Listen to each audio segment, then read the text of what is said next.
អាកាសធាតុនៅក្នុងប្រទេសកម្ពុជារបស់យើងនឹងកើនកម្ដៅដល់ទៅ37 អង្សាសេឯណោះនៅទូទាំងប្រទេសពលគឺចាប់ពីថ្ងៃទី21រហូតដល់ថ្ងៃទី23ខែមេសាឆ្នាំ2025នេះបើតាមសេចក្តីប្រកាសព័ត៌មានរបស់ក្រសួងធនធានទឹកនិងអូតូនិយមអាស្រ័យដោយបានជម្រាបជូនខាងលើសូមប្រិមិត្តក៏ដូចជាបងប្អូនទាំងអស់គ្នា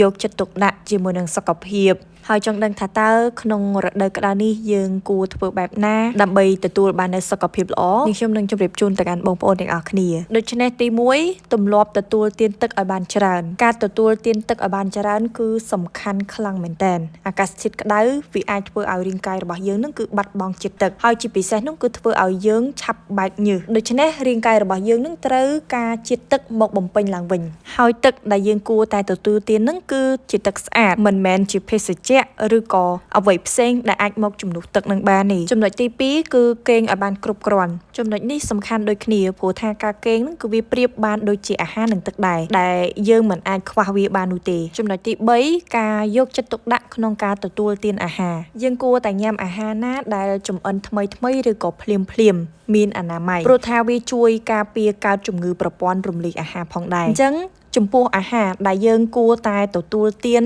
នាអំឡុងរដូវក្តៅនេះមានដូចជាផ្លែឪឡឹកត្រសក់ស្រូវមង្ឃុតម្នាស់និងដូងជាដើមនេះគឺជាប្រភេទផ្លែឈើដែលបងប្អូនញ៉ាំហើយវាជួយដល់សុខភាពរបស់យើងនារដូវក្តៅចំពោះប្រភេទបន្លែវិញគឺមានដូចជាផ្ទីស្ពៃខៀវនិងម្រះវាអាចកម្ចាត់ភាពក្តៅនៅក្នុងរាងកាយរបស់យើងនិងផ្ដល់មកវិញនូវសារធាតុចិញ្ចឹមផងដែរសម្រាប់ចំណុចចុងក្រោយគេនោះគឺការយកចិត្តទុកដាក់ចំពោះគ្រីមលាបការពារកម្ដៅថ្ងៃបងប្អូនគួរតែលាបគ្រីមការពារកម្ដៅថ្ងៃជារៀងរាល់ថ្ងៃប៉ុន្តែ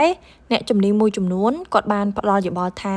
គួរតែលាបគ្រីមការពារកម្ដៅថ្ងៃនឹងនៅពេលណាដែលមានក្តៅបានហើយព្រោះស្បែកមានប្រព័ន្ធការពារធម្មជាតិរួចទៅហើយអញ្ចឹងការលាបគ្រីមការពារកម្ដៅថ្ងៃច្រើនអាចធ្វើឲ្យប្រព័ន្ធការពារពីធម្មជាតិនឹងចុះខ្សោយនិងដំណើរការមិនបានល្អជាដើមដូច្នេះនៅពេលដែលមានថ្ងៃក្តៅខ្លាំងយើងគួរតែលាបគ្រីមការពារកម្ដៅថ្ងៃប៉ុន្តែបើថ្ងៃណាមានមេឃសទុំពុំមានពន្លឺថ្ងៃក្តៅខ្លាំងនោះទេបងប្អូនគួរតែបដូរមកលាបគ្រីមដែលផ្សំពីសារធាតុប្រឆាំងអុកស៊ីតកម្មវិញទើបជាការប្រសើរព្រោះការស្រាវជ្រាវបានឲ្យដឹងថាសារធាតុប្រឆាំងអុកស៊ីតកម្មក៏អាចបន្ថយនូវភាពខូចខាតនៃស្បែកដែលបណ្ដាលមកពីកម្ដៅព្រះអាទិត្យបានផងដែរអរគុណបងប្អូនទាំងអស់គ្នាសម្រាប់ការទស្សនាវីដេអូមួយនេះតាំងពីដើមរហូតដល់ចប់សូមអរគុណនិងសូមគោរពលា